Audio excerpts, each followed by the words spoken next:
sebutan kota dingin yang dikenal orang di luar sana. Berdampingan rumah ibadah yang membuat kota semakin tentram dan bahagia. Jangan pernah berkunjung ke kota ini kalau kedinginan membuatmu tak berdaya. Sebuah rumah yang menginspirasi, membuat energi mandiri, memberi ilmu di perjalananku, dan penuh inspirasi. Begitulah sebuah cerita pengalamanku nebeng keliling Indonesia. Ini sambungan kisah perjalananku keliling Indonesia. Sejak pertama kali sampai di Bajawa, di malam itu, perjalanan dari Labuan Bajo nebeng 1 kali sampai ke kota Bajawa. Niat ingin menginap 1 malam, malah berbulan-bulan. Dan di sini juga pertama kali aku kenal dengan Om Andi, sekeluarga. Topik kali ini aku memperkenalkan kota Bajawa, kota dingin dengan ketinggian 1100 mdpl. Aku rangkum dengan aktivitas sumber listrik energi mandiri. Sebelum kita melanjutkan topiknya, sebelum nonton episode ini diharapkan nonton dari episode sebelumnya supaya tahu jalan cerita trip nebeng keliling Indonesia dari Sabang menuju ke Merauke.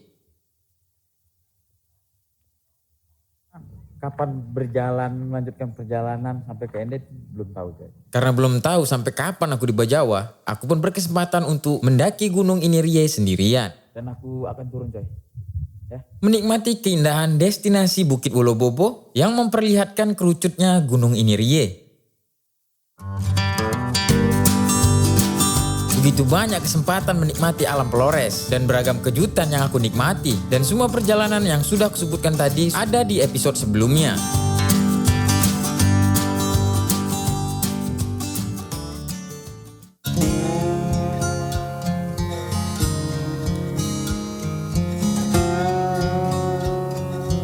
Kota Bajawa adalah kecamatan yang juga menjadi ibu kota dari Kabupaten Ngada, Provinsi Nusa Tenggara Timur. Kecamatan Bajawa ini terletak di Pulau Flores.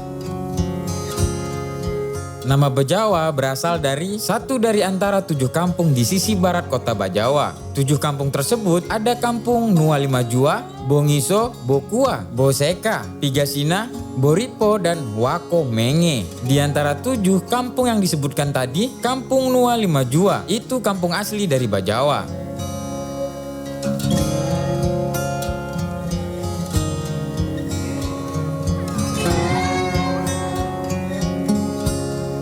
Yang banyak dikenal orang tentang Bajawa adalah suhu udaranya yang sangat dingin. Ketinggiannya sekitar 1100 meter di atas permukaan laut.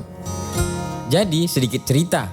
Waktu pertama kali aku sampai di sini, aku merasa udaranya tidak begitu dingin. Dan kebetulan juga aku tidak ada membawa jaket tebal. Ternyata makin lama aku di Bajawa, makin terasa dinginnya. Karena di hari-hari tertentu dinginnya itu mencapai 12 derajat Celcius. Internasional bukan?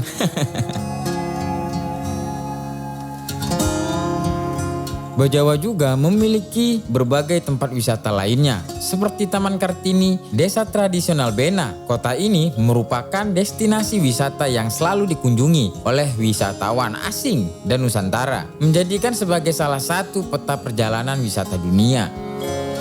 Nah, bagaimana? Sudah siap menikmati alam Flores? Buat kawan-kawan yang berniat mengunjungi Flores atau menikmati keindahan alam yang disajikan oleh Flores. Kalau berniat mengunjungi Flores, jangan lupa bawa jaket. Kalau perjalanan rute lintas darat, Pulau Flores ada 2 kota yang dilintasi dan itu sangat dingin sekali. Yang pertama kota Ruteng dan yang kedua kota Bajawa. Persiapkan kesehatan fisik karena perjalanan menerpa suhu panas dan suhu dingin.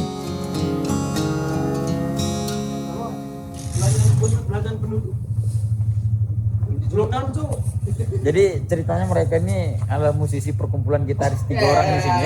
Mas Budi. Jadi mereka musisi-musisinya Bajawa, coy. Bajawa kecil tapi musisinya internasional. Gak ada obeng. Setiap malam minggu, rutinitas musisi Bajawa selalu perform di kafe ini. Namanya Cafe Lekosoro, salah satu kafe yang memproduksi kopi Bajawa asli. Kebetulan aku juga pernah jadi musisi, jadi rasanya senang aja main ke sini setiap malam minggu melihat mereka sedang perform.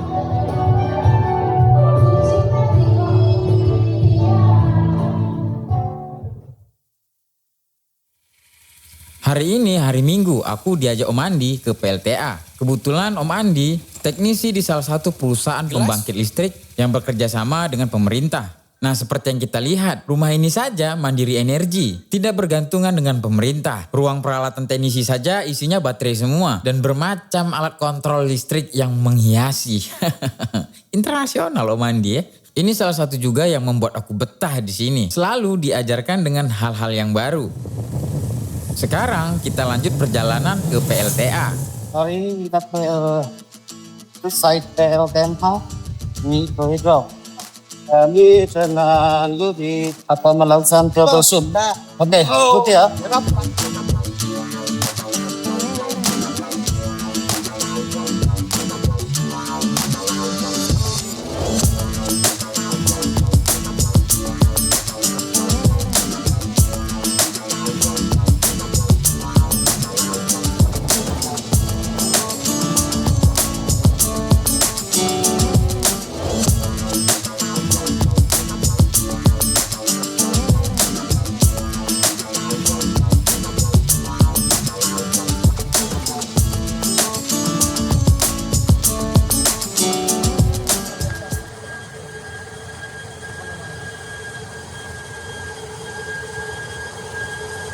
Sekarang aku udah sampai di tempatnya Coy.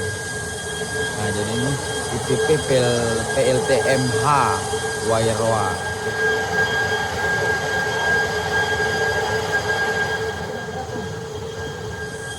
Di sini tuh nggak bisa ngomong Coy, suaranya keras banget. Jadi kita saksikan kali ini Om Andi lagi ngapain ya? Jadi semuanya tuh digabungkan, nah tinggal misalnya kayak di sini ngada sendiri misalnya kurang dayanya. Nah berarti kita dapat support misalnya ada dari Sokoria, ada Ropa, ada Ulumbu juga. Jadi mereka nanti kurang nih, nah, lewat gardu induk itu Bang. Jadi semuanya tuh dikumpulkan kayak dari Manggarai, mereka punya kekuatan berapa, dikumpulkan di gardu induk. Nah, jadi semuanya tuh terinterkoneksi sama gardu induk itu. Kita ini juga sama masuk dulu gardu induk di Jawa, baru nanti dilihat misalnya kita cukup, berarti memang kita nggak bisa suplai keluar. Cuman kalau misalnya kurang ya kita minta dari Ulumbu ini. Cuman yang sering terjadi memang kita kurang. Karena kekuatannya kayak ini cuma 400, sementara di atas juga kan cuma 100 juga, jadi kita cuma kekuatan 500 kilo. Sementara kita butuhkan sekitar mungkin mau 6-7 mega. Jadi kan kurang kan, karena dayanya kurang makanya butuh dari luar juga untuk support itu tadi. Gitu, aku pikir ini untuk daerah entah kabupaten, entah desa-desa sini aja. Ya kalau dulu kan masih begitu. Ini untuk satu, kalau dari pembangkit ini kemungkinan bisa buat 10 desa. 10 desa. Bisa buat 10 desa. Cuma kan kurang tuh, dia kan di sini ada sekitar 126 desa. Iya. Nah, jadinya butuh tambahan lagi daya. Nah, jadi kayak gitu ini ceritanya tentang apa namanya? Pembangkit apa? Tenaga air yang di sini coy. Dulunya memang dirangkum untuk beberapa desa tuh daerah sini, sekarang udah nyatu ke satu gardu ke pemerintah dengan gabungan dari pembangkit di kabupaten lain untuk menyalakan semua listrik di satu Flores. Wis, keren Bang, makasih Bang informasinya Bang. Itu Bang operator sama rekan-rekan yang lain yang kerja di sini itu tinggalnya itu di sini loh. Ini mesnya di sini, ada kantor juga di sini.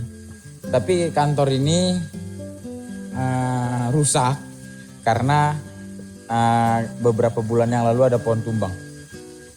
Nah pohon yang ini bekas masih ada tumbang. Tinggal kamar mandi yang sisa coy. Sejak kejadian pohon tumbang.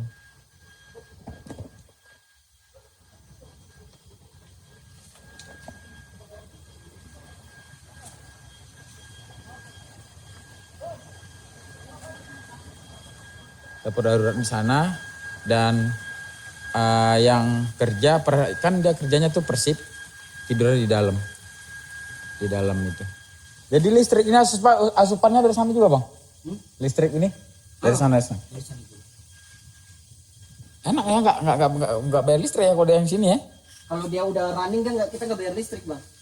Kecuali kalau kayak gini mati, nah kita bayar. Oh iya, aku udah berapa hari ya? Ada 3 hari nggak ketemu sama Om Opat. Wis, 3 hari nggak ketemu Om Opat. Noise DBN. Ternyata datang ke sini itu cuman menghilangkan suara yang sangat keras itu seperti wih gitu. Nah setelah itu tugasnya cuma menyinkronkan aja Om Andi. di dalam ini itu kayaknya ada yang nyangkut sampah atau apa gitu. Inilah mesin dinamo yang produksi listrik gitu. Disinilah turbinnya tuh. Turbin untuk memutar si mesin ini. Dinamonya udah berhenti berputar.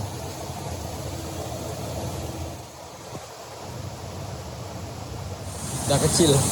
Pindah ke sana semua dia ya. Airnya. Berarti dari terjun itu loh ya. Bawah ya.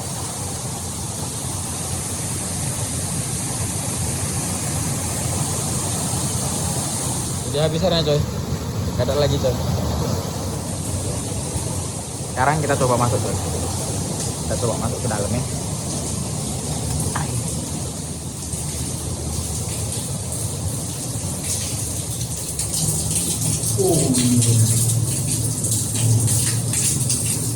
Ini yang muter dinamo coy. Tendangan dari air dari sini.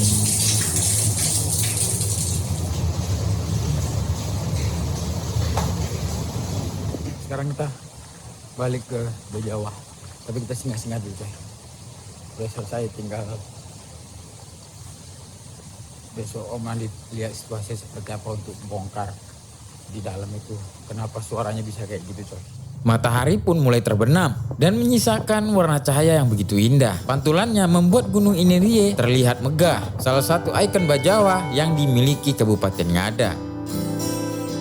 Dari semua pengalaman, perjalanan, bahkan pengetahuan, semua itu aku dapatkan berkat keliling Indonesia.